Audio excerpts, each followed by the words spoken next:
Oke, baiklah. Selamat berjumpa kembali dengan saya.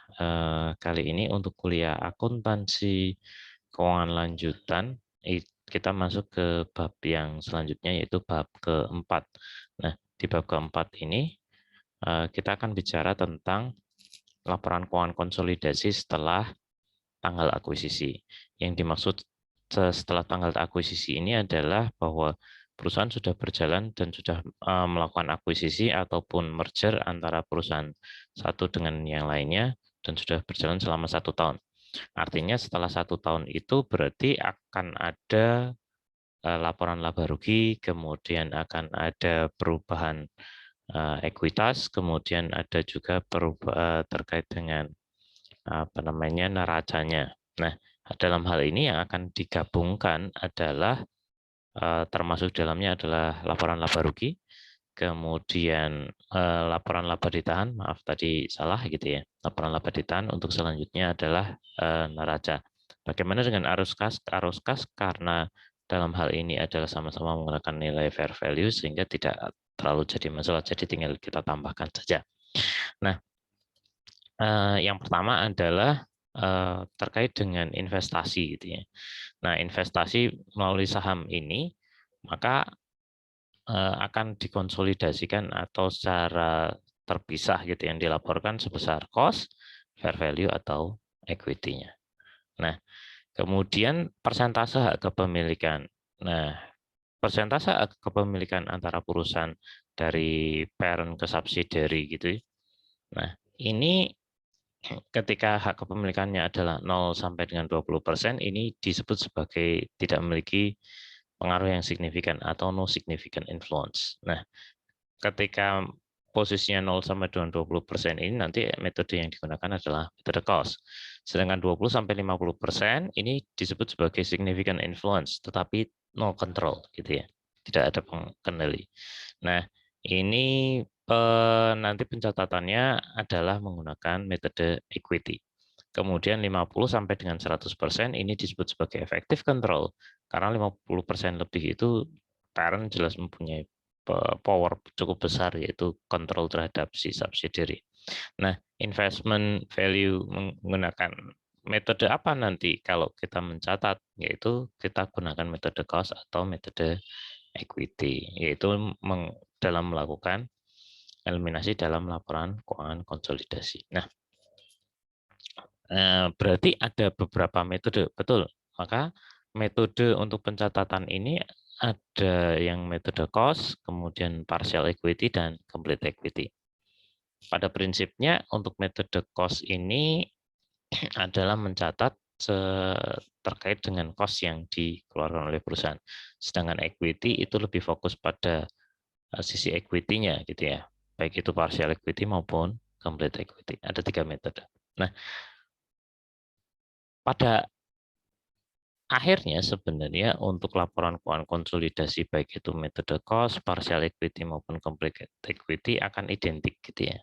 Kenapa? Karena metode apapun intinya kalau laporan keuangan tersebut adalah dikonsolidasikan maka akhirnya akan identik alias sama. Meskipun demikian, jika isu parent-nya hanya laporan keuangan maka complete equity method harus digunakan dalam untuk investasi terkait dengan parent yang memiliki significant influence atau effective control. Kalau significant influence itu berarti sekitar 50 yang tadi ya, significant influence 20 sampai dengan 50 ataupun effective control itu sebaiknya menggunakan metode complete equity. Ya. Sedangkan kalau metode yang kepemilikan 0 sampai 20% ini metode cost. Tapi dalam hal ini semuanya akan kita pelajari. Nah, contohnya dalam hal ini ada exercise 41 Persi Company mengakuisisi 80% dari saham beredar miliknya Song Company pada akhir periode 2009 senilai 387.000. Nah, pada saat pembelian tersebut Song total stockholder equity nilainya adalah 475.000. Nah, income dan dividen distribution dari 2009 sampai 2010 adalah sebagai berikut.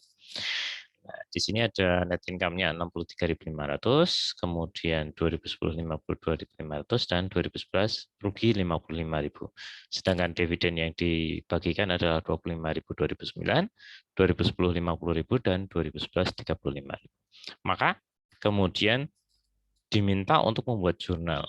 Untuk versi company ini adalah perusahaan parent gitu ya. Pada tanggal pembelian sampai dengan tahun 2011 untuk menghitung investasi ini ke dalam Song Company menggunakan beberapa asumsi sebagai berikut. Yang pertama, kalau kita menggunakan metode cost. Kalau kita menggunakan metode cost, maka yang kita catat adalah hanya dari sisi dividen distribution-nya saja. Ya, tidak mempertimbangkan apakah laba atau rugi perusahaan. Sehingga pada tahun 2009 ini, 2009 investasi besarnya berapa? 387. Maka kita catat dulu investment in Song, kemudian cash 387.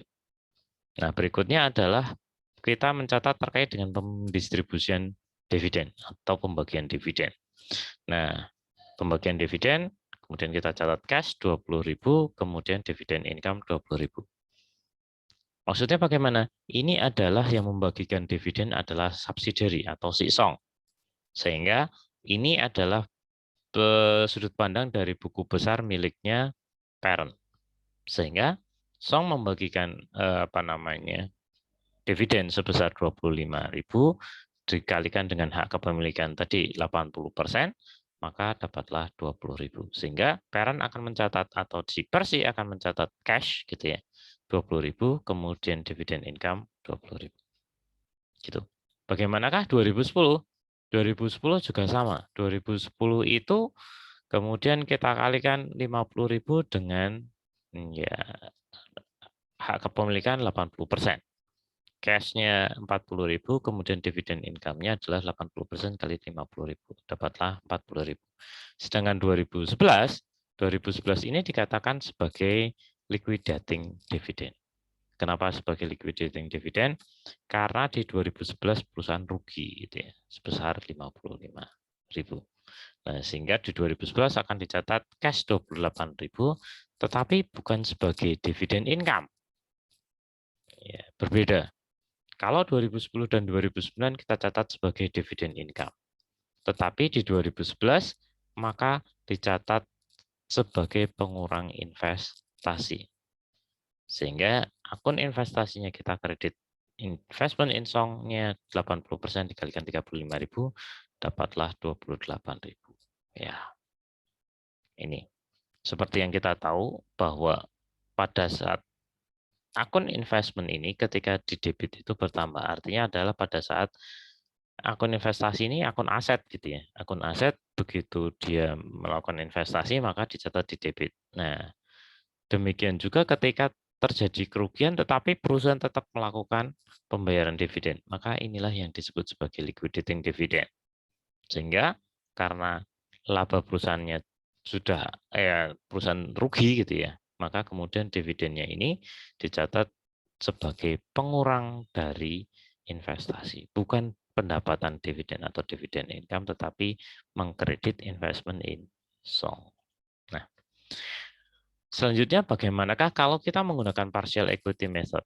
Nah, kalau menggunakan partial equity method, pencatatan di awal sama ya, investment in Song 387, kemudian cash 387. Nah, yang membedakan partial equity dengan metode cost adalah kalau metode equity atau partial equity dalam hal ini, karena nanti ada complete equity ya, partial equity, maka perusahaan mempertimbangkan, si parent akan mempertimbangkan ketika terjadi laba atau rugi.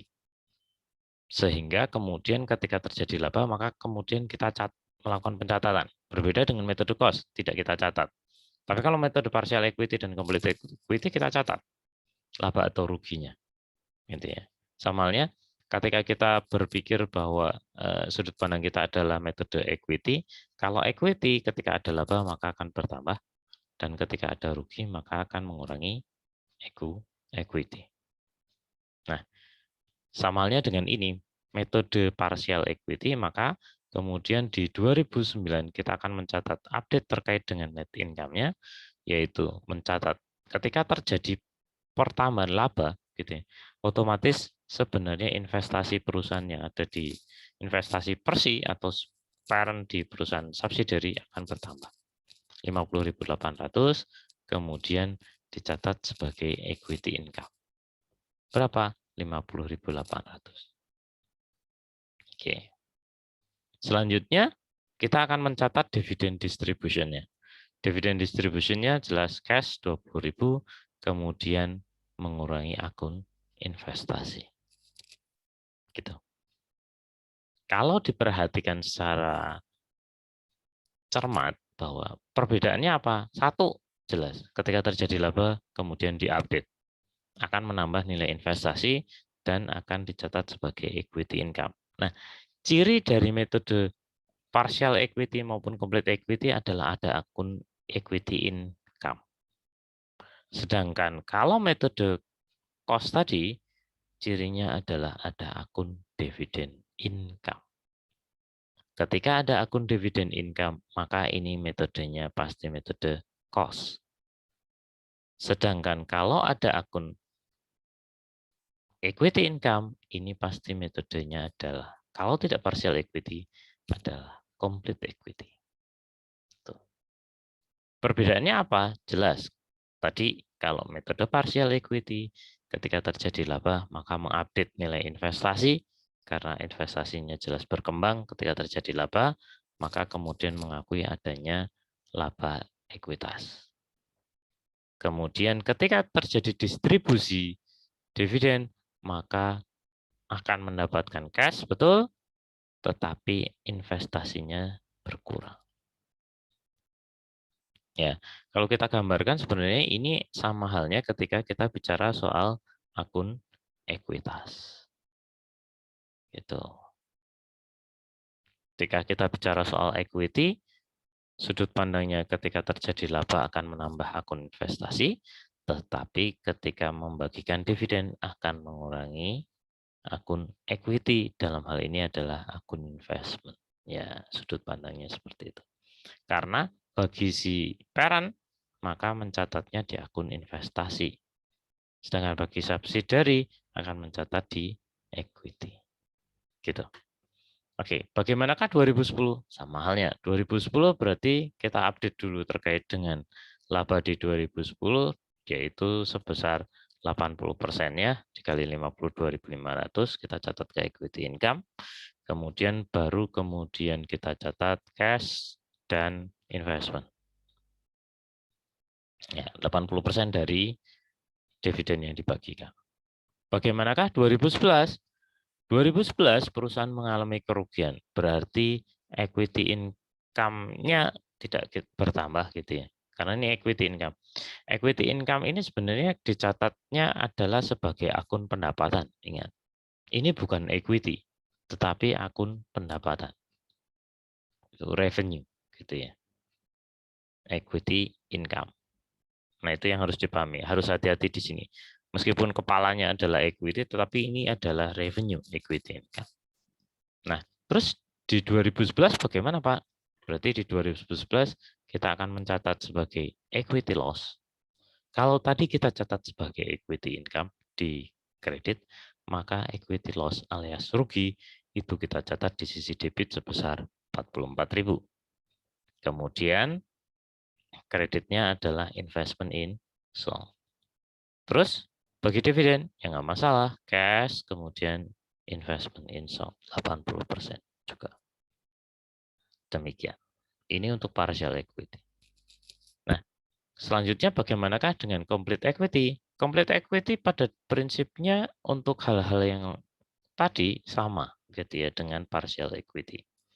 Nah, untuk metode complete equity mengharuskan melaporkan investasi 20% range dengan asumsi investor memiliki kemampuan untuk membayar ya, dan berpengaruh terhadap secara signifikan dan tidak memiliki efektif kontrol terkait dengan investasi. Nah, informasi tambahan yang ada di soal ini adalah bahwa di situ terdapat depreciable asset. Depreciable asset ini apa? Aset yang didepresiasi. Gitu ya. Dengan umur ekonomis 10 tahun. Ini ada selisih antara book value dan equity yang diperoleh yaitu terkait dengan implied value terkait dengan pembelian saham tadi gitu ya, purchase price itu selisih terkait dengan market over book value untuk depreciable asset. Ya, selisihnya itu dialokasikan untuk depreciable asset dengan umur ekonomis selama 10 tahun. Maka kemudian untuk transaksi 2009 ini sama dengan yang partial equity investment song, equity, nah kemudian cash investment. Tapi ditambahkan dengan satu jurnal lagi, yaitu kita hitung nilai cost investment-nya berapa, 387. Book value perusahaan gitu ya, book value yang diperoleh yaitu 475.000 dikalikan 80%, 380. Sehingga selisihnya adalah 7.000. Maka 7.000 ini kemudian dibagi dalam 10 tahun. Sehingga jurnalnya kemudian dicatat ke equity income-nya di debit sebesar 700, kemudian investment in song 700. Nah, pertanyaannya, Pak, kenapa kok equity income-nya di debit? Bukankah equity income itu revenue? Harusnya kan di kredit, betul? Nah, dalam hal ini ingat, karena ini adalah depreciable asset, berarti yang dimaksud di sini adalah terkait dengan biaya depresiasi. Ingat, ketika biaya depresiasi itu akan berpengaruh terhadap net income, alias laba rugi.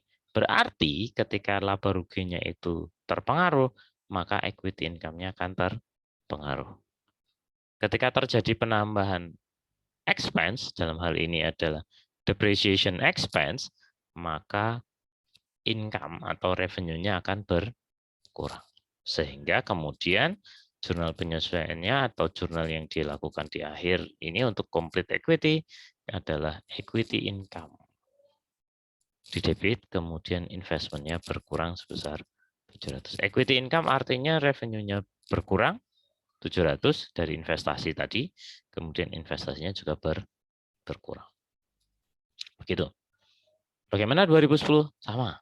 Investment in song, kemudian equity income, ini 42.000 sama dengan partial equity, hanya saja ditambah dengan equity income di debit 700, kemudian investment in song 700.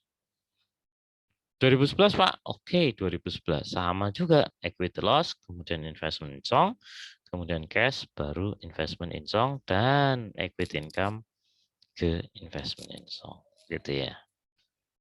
Ini sama. Jadi sebenarnya jurnalnya itu relatif sama antara complete equity dengan partial equity. Hanya saja ketika complete equity itu ada terkait dengan depreciable asset, maka kemudian kita hitung depresiasinya dan dicatat sebagai pengurang dari equity income serta investment. Sebesar berapa? Ya sebesar depresiasi tahun tersebut. Karena didepresiasi. Oke. Nah, selanjutnya pada tanggal akuisisi ya yang terkait dengan laporan keuangan, maka akuisisi tadi berarti setelah 1 tahun berjalan otomatis akan ada laporan laba rugi. Nah, berarti kemudian ada return earning dan neraca serta terkait dengan cash flow. Nah, dalam hal ini yang digabungkan gitu ya, karena cash flow-nya itu relatif sama-sama cash flow gitu ya, maka kemudian tidak jadi masalah. Dan di buku ini atau di pembahasan kali ini yang lebih kita fokuskan adalah untuk 3 hal ini, income statement, return earning statement, dan balance sheet atau neraca. Nah, yang perlu dipahami kembali bahwa income statement akan berpengaruh terhadap return earnings. Karena di dalam komponen return earnings ada laba atau rugi, ada income ya, yang berasal dari income statement. Demikian juga dengan balance sheet. Balance sheet akan terpengaruh dengan return earnings karena di dalam balance sheet ada return earnings di bagian equity. Sehingga pengerjaannya nanti otomatis berurutan. Income statement dulu, baru return earnings, baru balance sheet. Itu secara otomatis. Dan masing-masing akan ada keterkaitannya, termasuk untuk eliminasinya. Oke. Maka kemudian kita cermati untuk problem 48, tanggal 1 Januari 2010 Parker Company membeli 95% saham dari Seed Company. sebesar 160.000.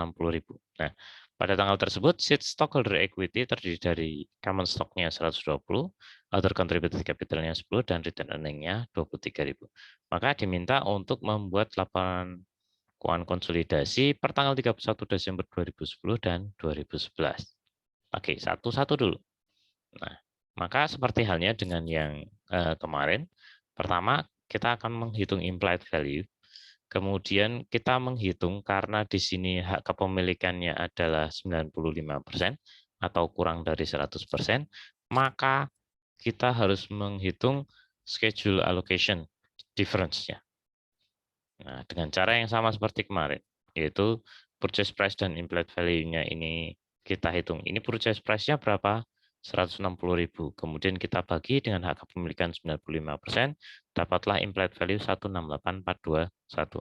Selanjutnya kita kalikan dengan NCI-nya 5%, dapatlah 8.421. Nah, berikutnya dikurangi dengan book value of equity acquired yang diperoleh, common stock atau contributed capital, dan return earning adalah masing-masing ini adalah book value dari subsidiary. Ya, yang ini kebetulan datanya nanti silahkan dicermati di buku ya, di P48.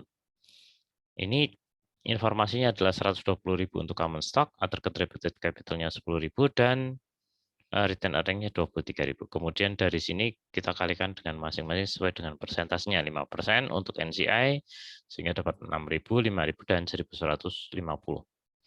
Sedangkan untuk parent itu 95% sehingga dapatlah 114.000, 9.500, dan 21.000 untuk masing-masing komponen common stock, other contributed capital, dan return earning. Selanjutnya total value atau implied value ini 168.421 dikurangi dengan total book value 153, ini pun juga sama dijumlahkan. Kemudian ini dikurangi 168.421 dikurangi 153, ada difference sebesar 15.421. Nah, difference ini kemudian dialokasikan untuk ke goodwill, aset goodwill. Ya, kemudian dialokasikan dan balance-nya 0. Nah, selanjutnya bagaimana? Ini adalah informasinya untuk masing-masing perusahaan untuk trial balance-nya. Berarti dari trial balance, kalau bicara soal trial balance berarti belum ada laporan keuangannya. Belum. Ini adalah adjusted trial balance. Berarti kita harus mencari dulu. Kalau income statement berarti kita harus mencari yang namanya sales, kemudian dikurangi dengan expense. Nah, cost of goods sold, operating expense, nah itu di situ. Sehingga kemudian kita susun laporan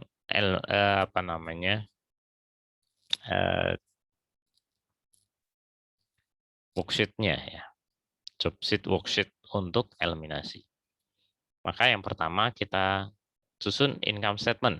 Nah, income statement di sini ada sales, kemudian ada dividend income. Ingat dividend income itu adalah revenue, bukan dividen ya. Dividend income itu berbeda dengan kita pembayaran dividen. Tapi dalam hal ini kita menerima dividen sehingga dicatat sebagai dividend income. Nah, ini kepada siapa? Pada si Parker gitu ya. Oke, kemudian total revenue dihitung dan seterusnya sampai dengan kita memperoleh net income. Nah, satu-satu dulu. Kita satu section ini dulu, income statement. Nah, di sini sales. Nah, sales 260.000, sedangkan sales untuk seed 80.000, sehingga kemudian dijumlahkan dapatlah 340. Dividend income, nah dividend income karena di sini dividend income itu berasal dari subsidiary yaitu seed, maka harus dieliminasi.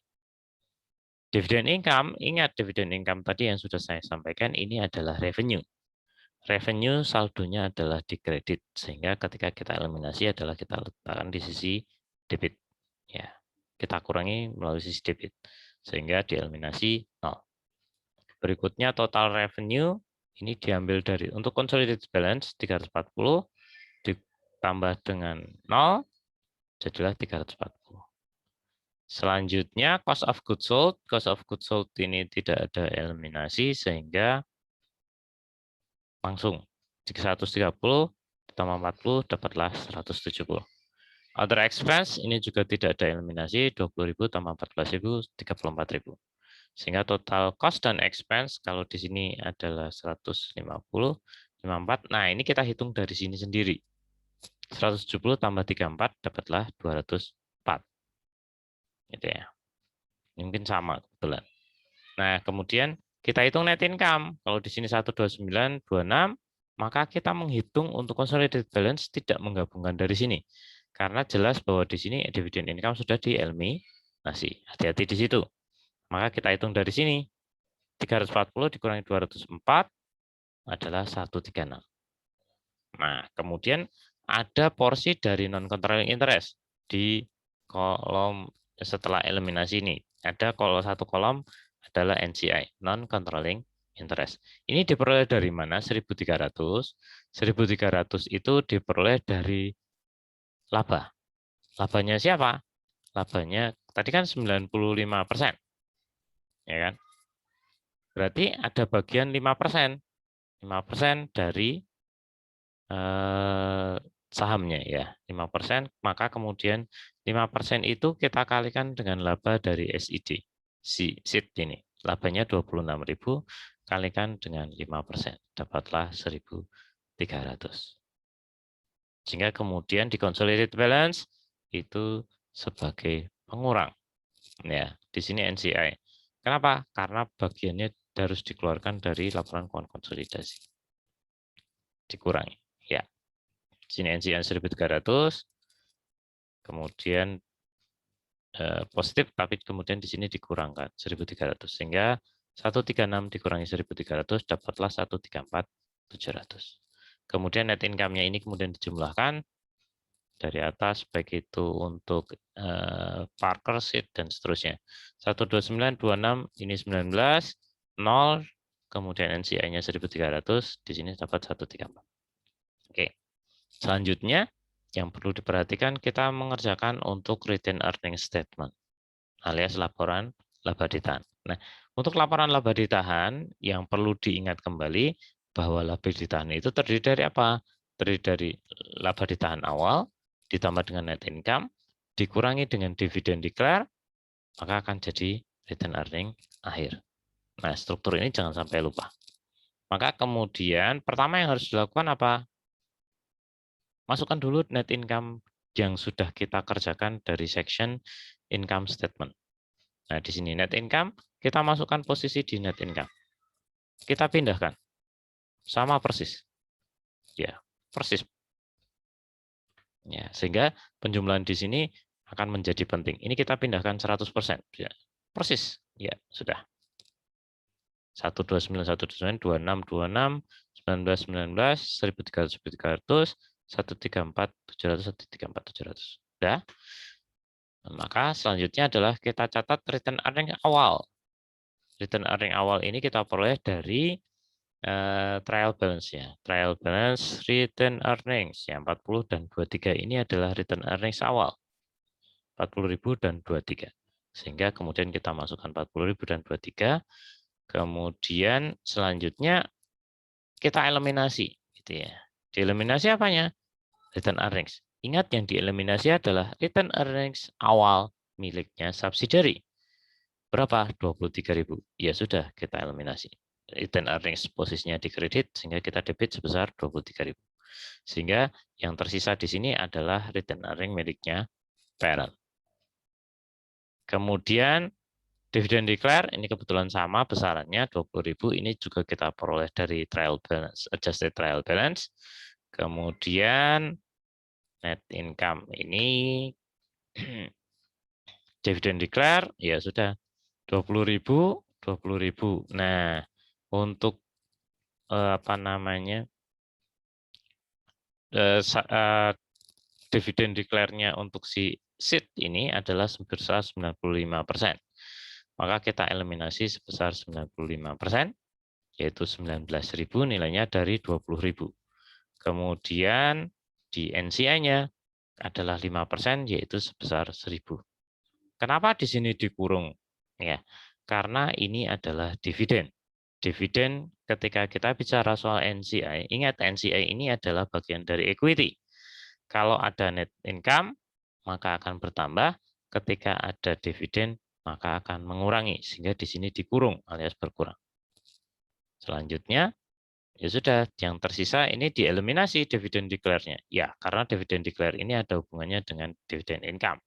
Loh, kok gitu? Ya, karena dividen declare-nya subsidiary itu diserahkan kepada bayarnya ke siapa?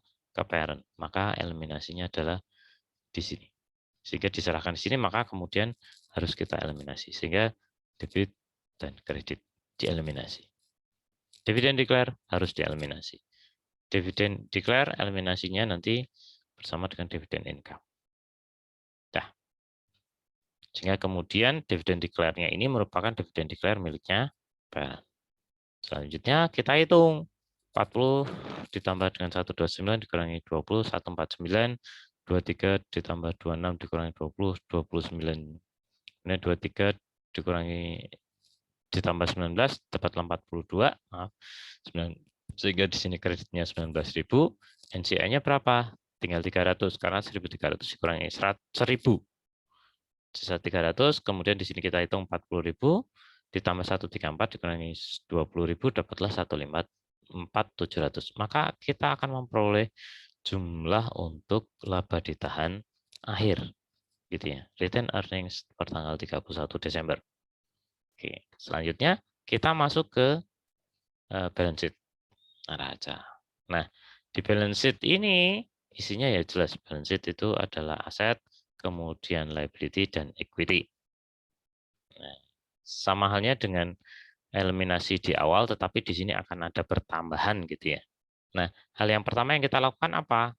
Pertama yang harus kita lakukan adalah kita lihat dari sisi section retained earnings gitu ya. Kenapa harus ini dulu? Agar tidak terlupa. Maka di retained earnings, ini kita memindahkan jumlah yang tadi kita sudah kerjakan di akun di akun retained earnings akhir. Karena yang masuk ke neraca itu adalah retained earnings akhir. Sehingga kita pindahkan persis 149, 149, 29, 29 jumlah. 42, 42, 19, 19, 300, 300, 154, 154. Nah, di sini. Setelah itu, maka kemudian kita masukkan semuanya yang ada di adjusted trial balance, cash, account receivable, inventory, dan seterusnya. Termasuk kita masukkan akun difference, kemudian plant equipment, dan muncul akun baru goodwill juga kita masukkan. Kemudian akun payable. Nah, seperti itu. Pastikan sebelum melakukan eliminasi, totalnya sama. Total aset sama dengan total liability dan equity. Balance dulu. Ketika sudah balance, baru kemudian kita lakukan lanjut ke eliminasi. Sama halnya dengan eliminasi untuk date of acquisition. Pertama, kita mengeliminasi akun investasi 160. Investasi ini adalah aset, maka kita kredit sebesar 160. Yang lainnya kita jumlahkan sama account receivable, inventory gitu ya. Nah, untuk investment jadinya kita eliminasi, akhirnya 0. Kemudian ada difference. Difference-nya sebesar 15.421. Nah, difference ini diperoleh dari mana? Yaitu selisih antara tadi implied value dengan acquisition price gitu ya. Ya, maaf. Di awal. Nah, di sini. 15.421 yaitu implied value dikurangi dengan total value. Ya, ini implied value maaf dikurangi dengan total book value-nya. Berapa? 15.421. Maka kemudian 15.421 ini dialokasikan kemana? Alokasikan ke goodwill. Nah, sudah. Yang lainnya dijumlahkan seperti biasa, berarti kita mencatat adanya goodwill, kemudian difference-nya 0. Nah, selanjutnya account payable. Nah, jumlahkan juga, kemudian kita eliminasi common stock, eliminasi debit, credit. Kemudian other contributed capital 10.000, 10.000. Return earnings tidak perlu kita hitung kembali karena kita sudah memindahkan yang tadi. Kemudian perhatikan di sini ada non controlling interest sebesar 8.421. 8.421 ini adalah controlling interest di awal yang kita hitung pas allocation difference-nya 8421. Ini yaitu 5% dikalikan dengan implied value-nya berapa? 168421 sehingga dapat 8421. Nah, di sini awal. Sehingga kemudian ya sudah. Nah, kita hitung dari awal, kita jumlahkan. Ini balance. Nah, debit kita jumlahkan dari atas ke bawah, dari aset kemudian sampai dengan NCI gitu ya. Berapa? 202.842. Ini juga harus balance 202.842. Ketika tidak balance berarti ada yang keliru. Nah, selanjutnya ketika sudah balance, maka kemudian kita hitung sebagian dari NCI. 8421 ini kita masukkan secara ya karena NCI itu bagian dari equity, maka kita letakkan di kredit. Sehingga kita masuk di NCI. 300 ditambah 8421 dapatlah 8721. 8721 kita pindahkan di sesi consolidated balance. Di sini ada NCI per 31 Desember. Nah, kemudian kita hitung asetnya 464421 balance, kemudian di liability dan equity juga sama 464421. Oke. Nah, selanjutnya kita membuat jurnal eliminasinya. Maka di work paper-nya gitu ya, di kertas kerjanya eliminasinya adalah sebagai berikut. Common stock-nya di debit, other capital-nya di debit, return earning juga di debit, selisih 15.421. Ini adalah selisih antara implied value dengan book value. Maka kemudian kita bisa menghitung goodwill-nya. Nanti ada difference-nya 15.421. NCI-nya ditulis 8421, kemudian investment in seed 160. Ini eliminasi. Sehingga kemudian dialokasi kemana? Ke goodwill. Alokasi difference tadi 15.421, 15.421. Goodwill-nya debit, difference-nya di kredit. Kemudian eliminasi intercompany dividen. Ya, dividen itu dieliminasi. Ini metodenya adalah metode cost. Kenapa? Karena di situ sudah ada cirinya adalah akun dividen income. Maka dividen income dieliminasi ke dividen declare sebesar 19.000. Oke. Selanjutnya ke dasar perhitungannya tadi kenapa 1.300 adalah 5% dikalikan dengan laba seed company, S company. Inilah bagian dari NCI-nya. Kemudian, nah ini untuk menghitung return earnings-nya ya. Parker return earnings-nya 40.000, kemudian ditambah dengan laba, dikurangi dengan dividen, kemudian persentase seed income-nya 24.700, tambah dan dikurangi dividen declare, dapatlah 154.700. Sehingga total eliminasinya ini bagian dari NCI 8421 ditambah 1.300 dikurangi dividen 1.000, kemudian NCI-nya 8.721. Nah, ini yang akhir tadi sama. Ya. Kemudian bagaimanakah untuk 2011? Nah, kalau untuk 2011 ini adalah adjusted trial balance-nya ya. Maka kemudian coba perhatikan di sini ada dividen income 19.000, kemudian return earnings-nya juga sudah berbeda dengan yang tadi 149 dengan 29 gitu ya. Kalau sebelumnya return earnings-nya 40 dan 23. Nah, ketika untuk 2011, nah 2011 ini pada prinsipnya caranya sama, 19.000 ya sudah. Tapi kemudian kita hitung untuk NCI-nya berapa? Ya 5% kali 50.000 gitu ya. 5%-nya berapa? 2.500. Sama. Kemudian hal lainnya secara prinsip sama dengan yang sebelumnya. Dan eliminasi untuk return earnings adalah yang dieliminasi return earnings awal. Dan net income-nya ini diambil dari sini. Ya. Gitu ya. Oke, kemudian untuk yang akun investment, nah ini agak sedikit berbeda. Tadi 160.000 gitu ya. 160.000. Betul. Nah, 5.700 ini apa sih? 5.700 adalah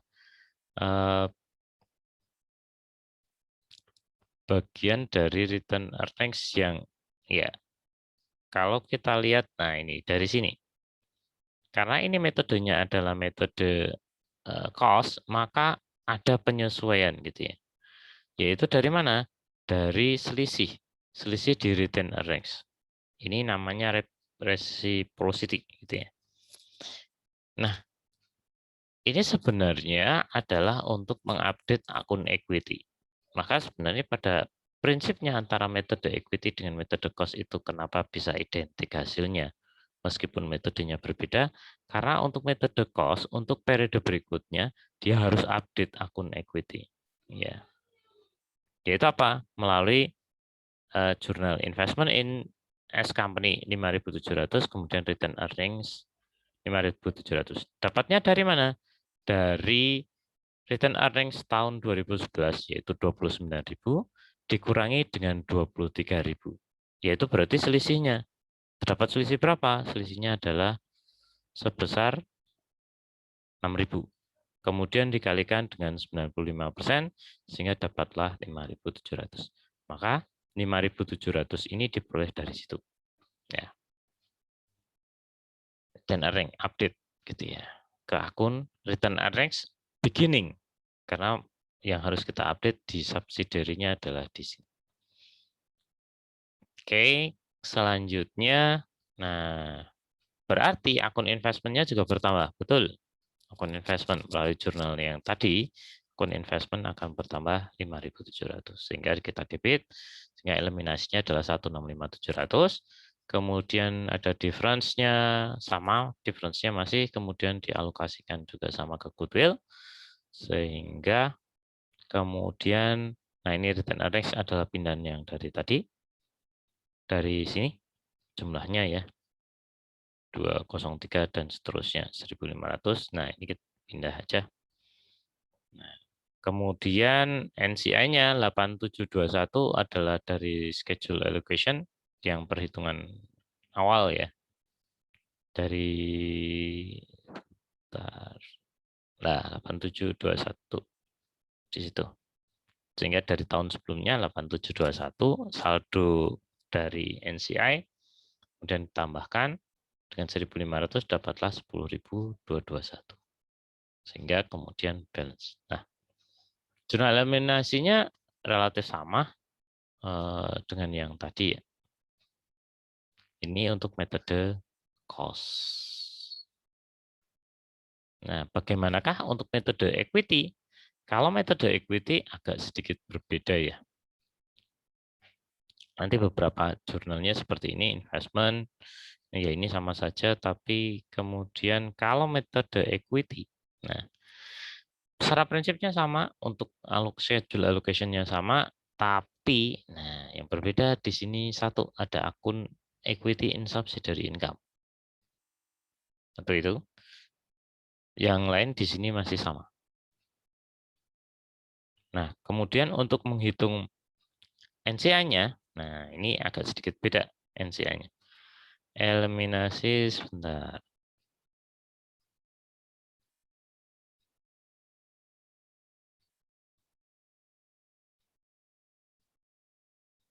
Nah, oke.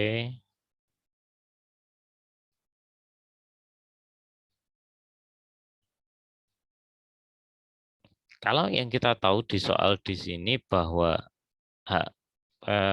persentasenya adalah 10% ya. 10% ini metodenya adalah metode equity. Gitu ya.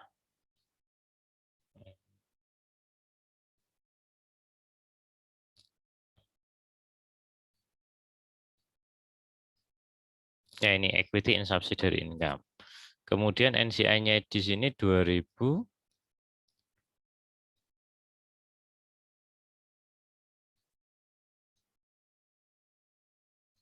Ya, ini kebetulan masih sama ambil dari net income-nya 10%. Kemudian untuk untuk hal lainnya juga masih sama, tapi di sini equity in subsidiary income. Ya, ini bedanya ada akun ini. Nah, berikutnya kita akan menghitung nilai investasi. Investasinya berapa? 184.500. Ini diperoleh dari 180.000, yaitu nilai dari investasi, kemudian ditambah dengan 4.500, sehingga dapatlah 184.500. Gitu ya. 4.500 ini diperoleh dari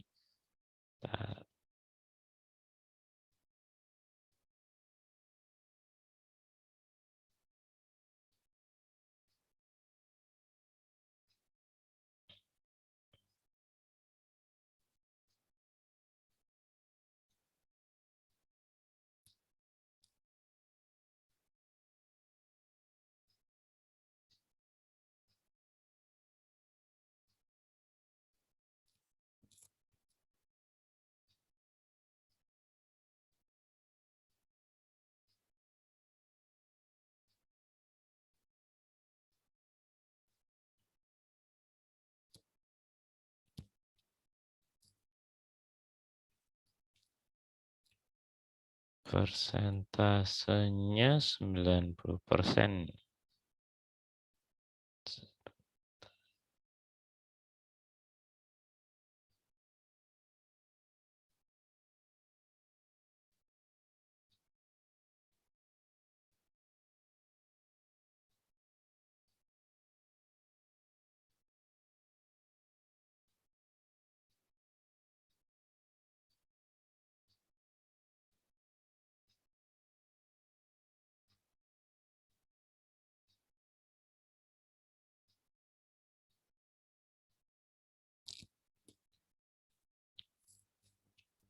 Oke, nah di sini 184.500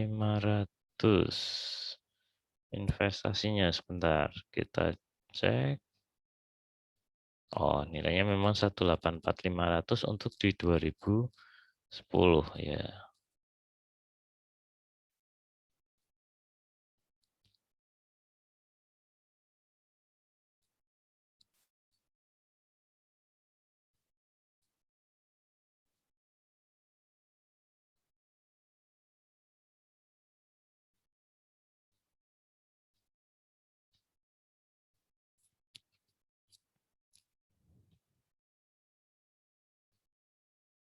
Implied value-nya 200.000.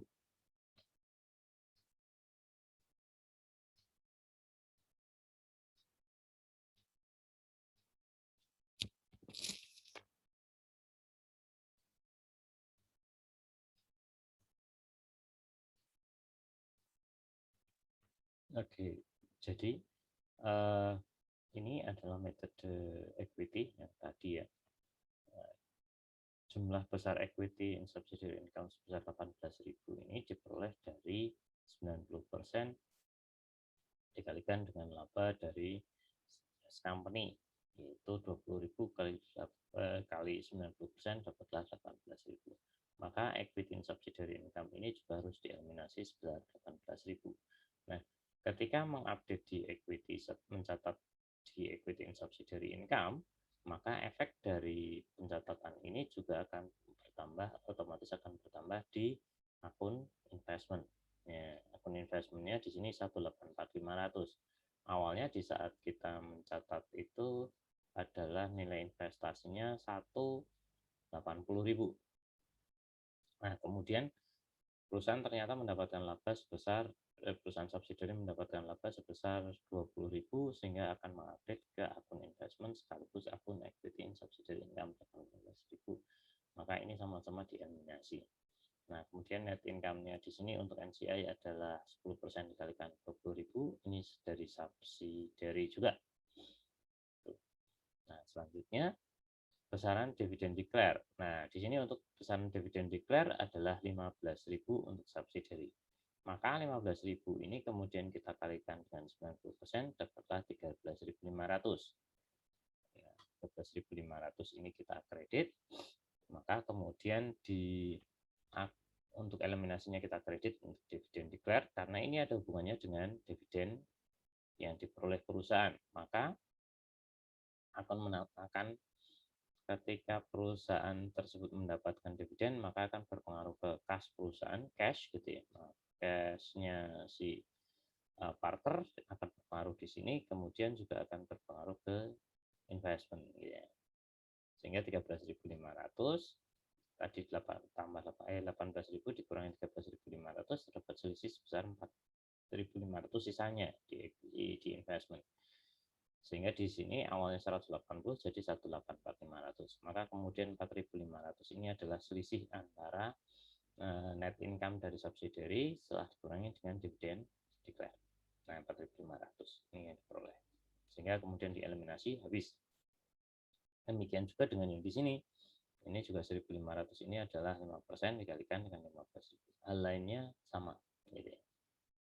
Nah, berikutnya, nah ini dia. Sehingga di sini 4.500 itu merupakan selisih antara laba ya, sebesar 18.000 dikurangi dengan dividen di akun investment ya.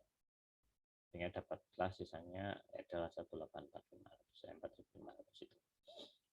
Kemudian kita lanjutkan untuk yang lainnya. Ini sama saja. Nah, hasil selisih difference-nya itu ke land, kemudian eliminasi yang lain sama. Sehingga ya sudah balance di sini 533 di consolidated balance-nya di total aset dan 533.500 sama untuk liability dan equity. Gitu. Kemudian bagaimanakah untuk yang B untuk 2011 untuk yang P412 ini sebenarnya sama dengan yang tadi ya. Nah, kita hitung ini 10%, 2.500, kemudian equity in subsidiary income di sini kita peroleh dari 22.500 ini diperoleh dari laba net income-nya ini 25.000 kali 90% sebenarnya. Kemudian di sini 13.500 ini sama, maka kemudian ada selisih yang cukup besar 22.500 dengan 13.500. Sehingga nanti akan ada selisih sebesar ya ini 9.000 ya. Sehingga di sini 193.500. Misalnya awalnya kan 180 gitu ya. Itu.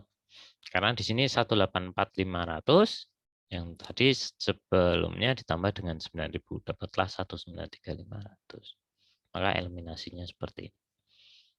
Tuh, karena di akun investment sendiri di sini 193.500. Nah, ada selisih cukup besar di situ untuk metode equity.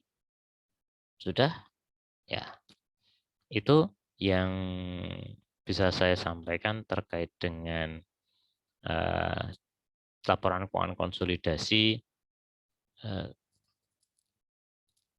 after acquisition ya. Jadi di periode yang ini adalah setelah tanggal akuisisi. Berarti yang harus kita konsolidasikan satu adalah di income statement, yang kedua adalah retained earnings statement, yang ketiga adalah balance sheet-nya. Nah, yang perlu dicermati kembali, perhatikan dulu metodenya apa yang digunakan, apakah metode cost, partial equity, atau complete equity. Demikian, terima kasih atas perhatiannya, mudah-mudahan dapat membantu. Saya akhiri, wassalamualaikum warahmatullahi wabarakatuh.